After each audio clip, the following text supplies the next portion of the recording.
Mobil listrik lagi booming tuh di Indonesia. Tapi pertanyaannya, apakah benar-benar cocok dengan kondisi kita? Infrastruktur belum merata, listrik katanya dari batu bara, dan masih banyak yang takut mengenai baterai. Jadi ini apa cuma tren atau memang mobil masa depan sih? Nah teman-teman, di videoku kali ini aku mau ngebahas nih, apakah mobil listrik itu benar-benar cocok digunakan di Indonesia?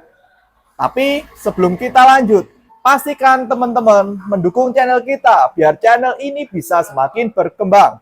Caranya, kalian bisa klik tombol like, komen, dan subscribe. Oke teman-teman, kita lanjut. Beberapa tahun ini teman-teman, mobil listrik itu banyak sekali dijumpai di jalanan Indonesia. Kenapa? Ya, karena harganya mulai turun. Banyak pilihan model. Dukungan pemerintah. Tahu sendiri ya, pajaknya berapa. Dan ada insentif kalau nggak salah. Koreksi ya kalau salah. Berikutnya, BBM semakin mahal. Tahu sendiri dengan adanya konflik yang terjadi di Timur Tengah sekarang ini, teman-teman.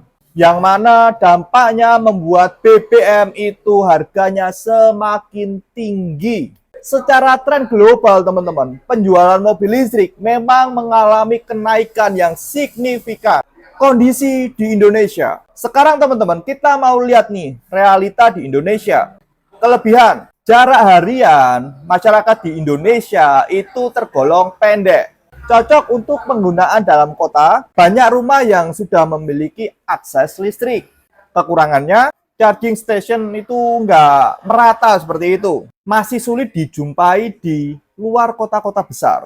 Berikutnya ya, waktu untuk ngecharge itu tergolong lama dibanding dengan mobil yang mengisi BBM seperti itu. Artinya teman-teman, ini cocok sebenarnya, tapi belum tentu untuk semua orang. Biaya dan efisiensi. Sekarang soal yang paling penting nih, yaitu uang. Mobil listrik, biaya per kilometernya itu jauh lebih murah dibanding dengan mobil yang menggunakan bahan bakar bensin. Fakta ini teman-teman. Perawatannya juga lebih sederhana, tidak ada oli mesin, tidak ada filter oli. Tahu sendirilah, ada banyak perbedaan di sana. Tapi harga beli masih tergolong mahal. Biaya ganti baterai itu sangat mahal juga. Ya, walaupun ini jarang terjadi. Tapi kan produsen itu memberikan garansi seumur hidup. Ada yang seperti itu kan? Jadi bisa dikata hemat jangka panjang, tapi mahal di awal. Isu listrik dan lingkungan. Banyak yang berargumentasi seperti ini teman-teman. Buat apa mobil listrik? Kalau listriknya sendiri berasal dari batu bara. Donald Trump mengatakan itu, teman-teman. Tapi faktanya memang benar, teman-teman. Sebagian besar listrik di Indonesia bersumber dari batu bara atau energi fosil.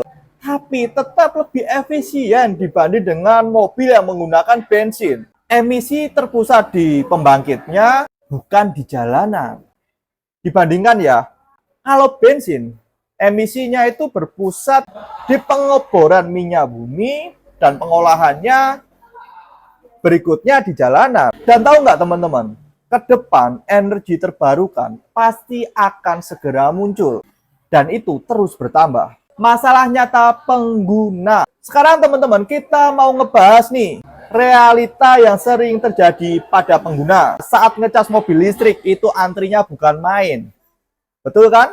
Bingung cari charging di daerah-daerah. Berikutnya harus lebih rinci atau nge-planning gitu kalau pergi-pergi.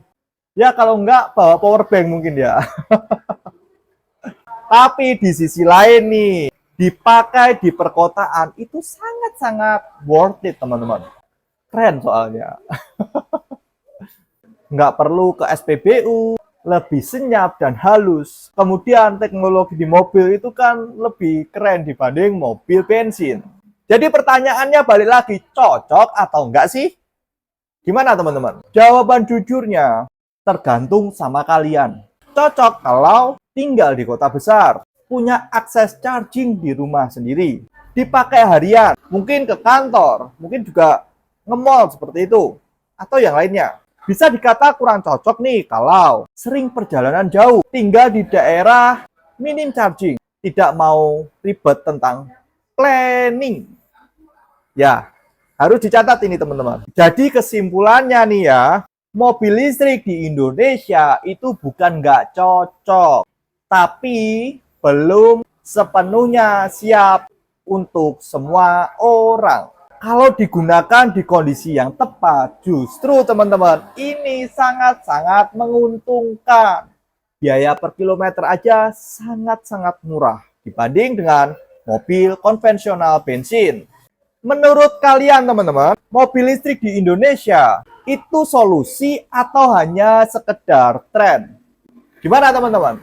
Tulis ya jawaban kalian di kolom komentar. Aku mau tahu nih, alasan kalian itu seperti apa. Kemudian kan bisa jadi referensi bagi teman-teman yang lain. Oke teman-teman, selesai ya pembahasannya. Saya Bayu Prakoso, apapun permasalahan mobilmu, Raja atau Care, solusinya. See you.